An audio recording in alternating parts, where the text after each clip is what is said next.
सोलापूर शहरातील सराईत गुन्हेगार सिद्धनाथ उर्फ डेक्या उर्फ ढेप्या उर्फ डीके गंगाधर बंडगर वय 21 राहणार मड्डी वस्ती भवानीपेठ सोलापूर याच्यावर पोलीस आयुक्तालयाच्या वतीने स्थानबद्धतेची कारवाई करण्यात आली आहे। जोडभावी पेठ आणि विजापूर नाका पोलीस ठाण्याच्या परिसरात जबरी चोरीच्या घरफोडीच्या घटना घडवणे, काही वर्षांपासून सातत्याने चाकू, गुप्ती, लोखंडी रॉड, काठ्या यांसारख्या घातक शस्त्राने दुखापत करणे, मोटरसायकल चोरी करणे, जबरी चोरी करणे, बेकायदेशीर जमाव जमवणे, दगडफेक करणे, घातक शस्त्राने धमकावणे अशा स्वरूपाचे गंभीर स्वरूपाचे गुन्हे साथीदारांच्या मदतीने अवैध आर्थिक फायदा मिळवण्याकरता करत होता।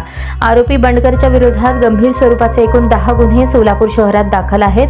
त्याच्या गुन्हेगारी कृत्यामुळे सार्वजनिक सुव्यवस्थेस बाधा निर्माण झाली आहे। त्याच्या गुन्हेगारी कृत्यास वेळीच प्रतिबंध करण्यासाठी पोलीस आयुक्त एम राजकुमार यांनी 31 जुलै रोजी त्याच्या विरुद्ध MPDA अधिनियम 1989 चे कलम 3 अन्वये स्थानबद्धतेचे आदेश निर्गमित करून त्यास येरवडा कारागृह पुणे येथे दाखल करण्यात आले आहे।